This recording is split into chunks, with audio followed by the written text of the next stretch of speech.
If you've ever left a doctor's office or maybe a hospital visit, just feeling completely baffled about what you actually paid for. Oh, absolutely. Or even like if the amount was right, you're definitely not alone in that feeling.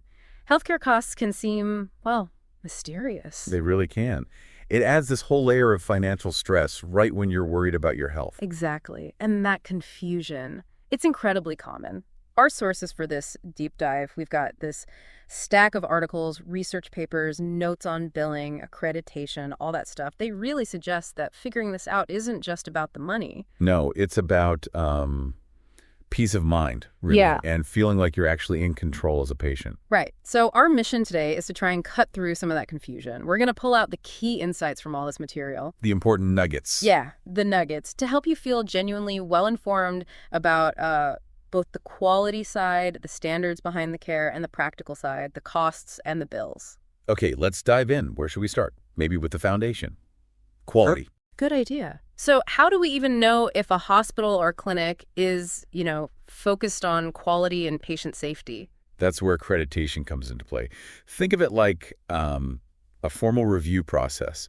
An outside group comes in and checks if the healthcare organization meets certain established standards. So it's not just a quick look-see, it's pretty thorough. Oh, definitely. It's a deep dive into how they operate. Mhm. And it matters a lot because these standards are specifically designed to boost patient safety and the quality of the care you ultimately receive. Okay. And our sources point to a couple of really key organizations doing this.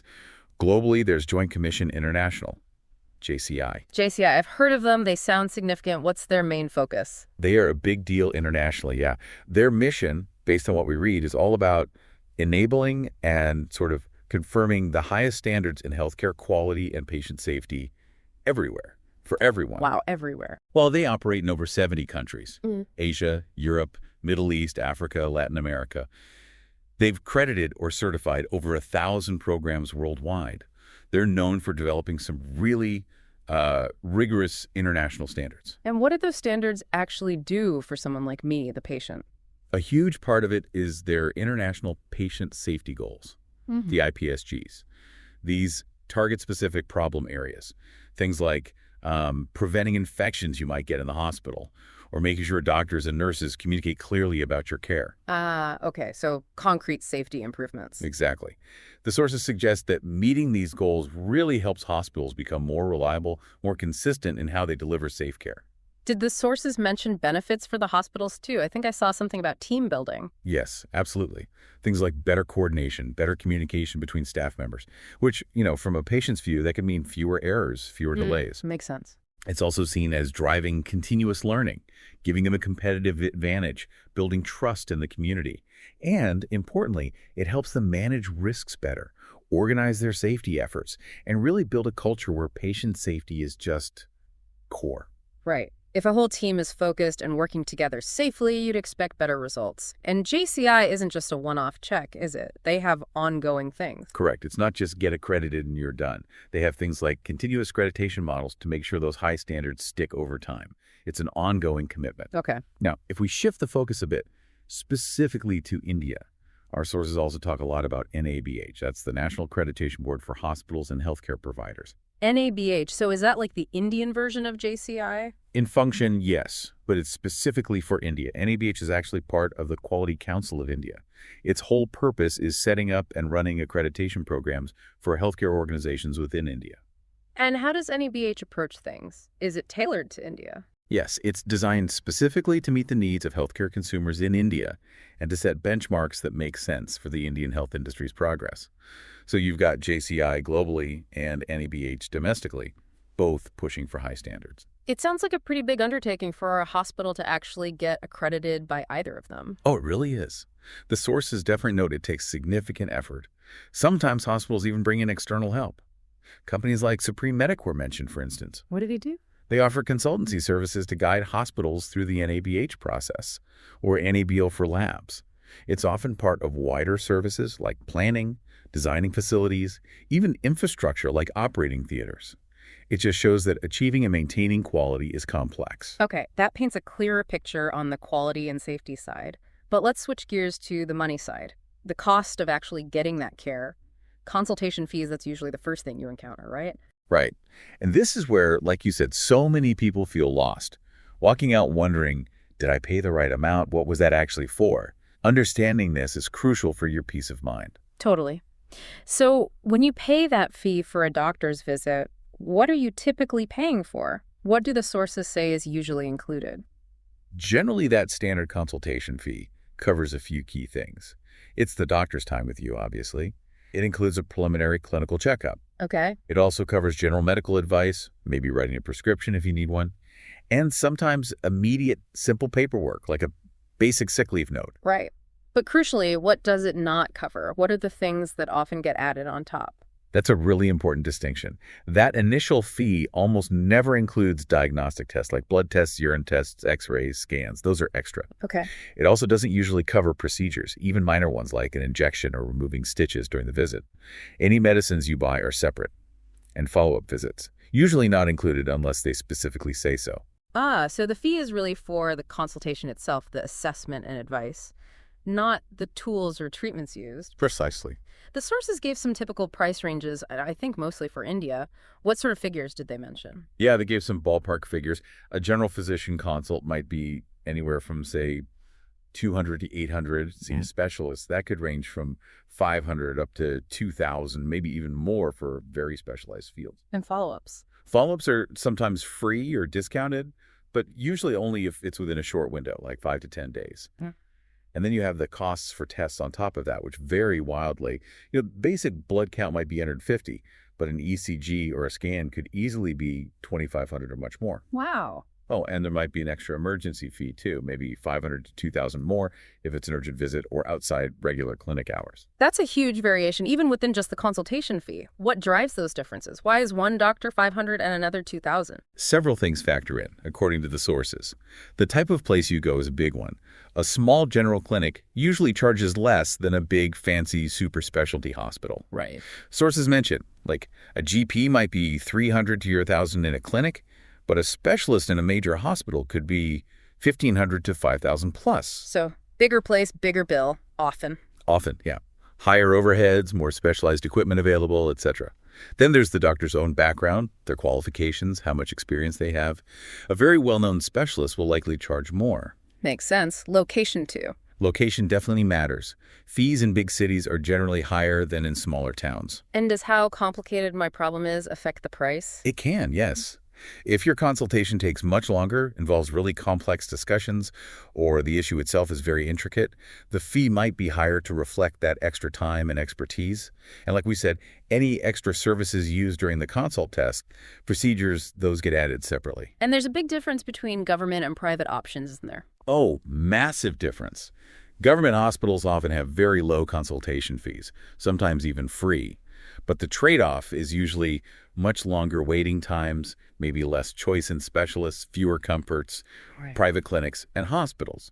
Costs are moderate to high, but you generally get quicker appointments, more flexibility, maybe access to more specialists, newer equipment, that sort of thing.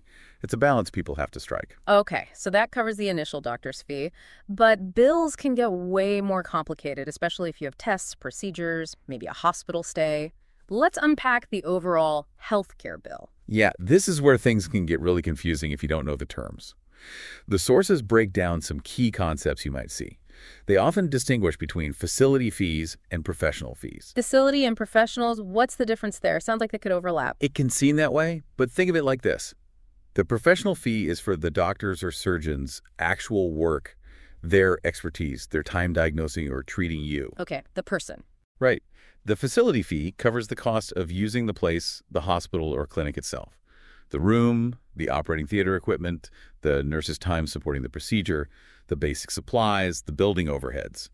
It's the cost of being in the facility and using its resources. That helps clarify it. Thanks. Then there's cost sharing. If you have insurance, that's your part. Exactly. Cost sharing is the slice of the medical bill you pay yourself, even with insurance. It includes your deductible. That's the amount you have to shell out first for covered services before your insurance starts chipping in. Okay, pay the deductible first. Then what? Coinsurance and copay. Correct. After you meet your deductible, coinsurance kicks in. That's a percentage of the cost you pay for covered services. So if it's 20% coinsurance, you pay 20%, insurance pays 80% of the allowed amount. Got it. A copay is different. It's a fixed amount, like say $500 for a specialist visit, that you pay each time you get that service, usually right then and there, regardless of the total bill later. And how does the insurance company tell you all this? How they've paid, what you owe? That comes in the form of an explanation of benefits, or EOB. That's a super important document. It's not a bill. It's a statement from your insurer that shows what services they processed, how much they paid the provider, and what amount they calculate you still owe. So you need to compare the hospital bill and the EOB. Absolutely. That's the key step. Okay, so when I get the actual bill from the hospital or clinic, ideally an itemized one, what should I be looking for? What are the usual parts? A detailed, itemized bill is what you want.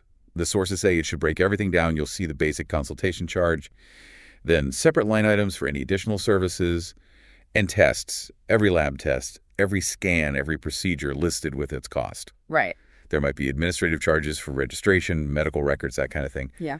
The sources note these should be clearly listed if they're charged. Any medicines you got from the facility will be itemized too. Okay.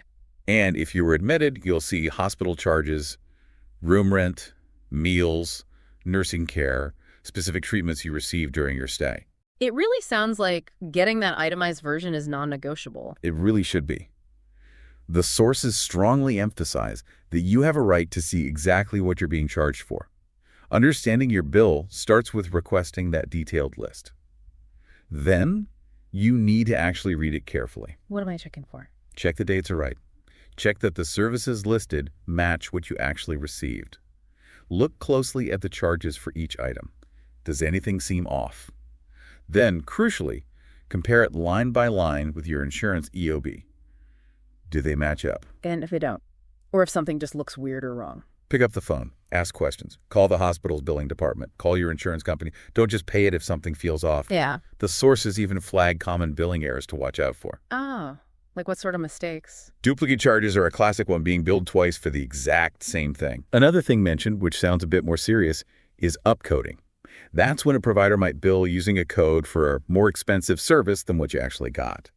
The sources say this can sometimes happen innocently due to complex coding rules, but also warn it can be fraudulent. Wow. Okay, so vigilance is key. Absolutely. And basic stuff, too. Make sure your name, patient ID, all that personal info is correct on the bill. Simple errors there can cause chaos. Being informed isn't just about the medical side. It's the financial side, too. It seems like a lot to manage. It can be. Interestingly, the sources touched on how technology might help down the line.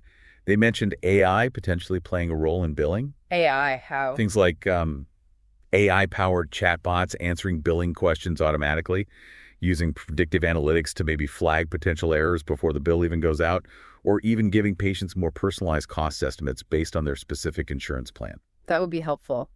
But for right now, today, what practical steps can people actually take? What did the sources advise for managing and planning for these costs? Lots of good, actionable advice.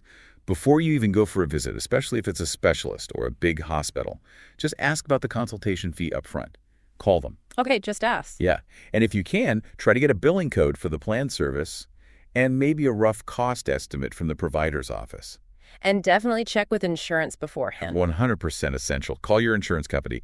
Verify that the doctor or hospital is in your network, confirm your coverage for that specific service, and get an estimate of your out-of-pocket costs, what your deductible, copay, coinsurance will mean for this visit. Good point. The sources also suggest making your own little list of services or tests you expect to get. That way, you can check it against the bill later. And don't be afraid to ask if there are any lower cost options for the treatment you need. Okay, that's before. What about during the visit or right after? During or right after. Double check that the facility has your correct insurance info. Ask them if they bill the insurance directly. That's called cashless sometimes. Right. Or if you have to pay first, get reimbursed later. Important difference. Huge difference. And then always ask for that detailed, itemized bill. Go through it carefully, right away if possible, looking for errors or anything unexpected. And if the bill is high? Ask about payment options. Do they take credit cards? UPI? Do they offer any installment plans if you need time to pay? Okay. And here's a great practical tip from the sources. If the doctor orders tests or scans, ask if you can get them done at an outside diagnostic center instead of right there in the hospital. Sometimes those external labs are significantly cheaper. Oh, that's a really smart tip. Get the info needed, but maybe save some money. Exactly. Also, if you're paying upfront for anything like a treatment package, make sure you understand the refund or cancellation policy before you pay. Get it in writing if possible. Good thinking. And always ask for a proper GST invoice if you need it for reimbursement purposes or records. Any other general tips for just managing healthcare finances? Yeah, a few simple things. Always carry your insurance card or your health ID number. Know if you're eligible for any government health schemes like Ayushman Bharat was mentioned, and use them if you qualify. Right. Keep track of your bills and payments, maybe just a simple notebook or a spreadsheet or an app. Ask if there are any discounts available.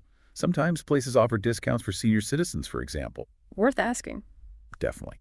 And maybe the most important, keep all your documents, prescriptions, test results, bills, EOBs, keep them organized and safe. You'll need them for records, for insurance claims, maybe even for taxes. It feels like there are some clear do's and don'ts emerging from all this. Yeah, the sources kind of summarized it that way. DO, ask questions about costs before, during, after. DO, confirm your insurance coverage, especially cashless options, and know your policy details. DO, try to get cost info in writing if you're unsure. And the don'ts. Don't just assume follow-up visits are free. Always ask. Don't ignore charges on your bill that you don't understand or agree with. Don't let embarrassment stop you from talking about costs. It's your money. Yeah. And don't rely only on what someone tells you verbally about costs. Try to get it documented. That's incredibly useful, practical advice. The core message really seems to be about being informed and proactive, doesn't it? It absolutely is. Transparent billing, understanding what you pay for the sources. Frame this as your right as a patient, not some kind of luxury. Asking questions isn't being difficult, it's being responsible. Yeah, well, this deep dive has definitely covered a lot of ground, from the importance of quality standards and accreditation bodies like JCI and NABH. Right, understanding what backs the quality of care. To breaking down what actually goes into that consultation fee, figuring out those complex hospital bills, knowing the key terms. And having concrete steps you can take to manage the costs. It really feels like being informed is the best tool we have to avoid those nasty surprise expenses and just make smarter choices about our healthcare journey. Absolutely. Knowledge is power here, truly. So to wrap things up, here's a thought to chew on, inspired by everything we've discussed from our sources. When it comes to your health, you really shouldn't have to choose between understanding the care you receive and understanding what it costs. You have the right to demand both. That's a powerful point to end on. Well said. And that brings us to the end of this deep dive into healthcare costs, billing, and quality standards. We really hope this discussion has been helpful and maybe even a little empowering for you.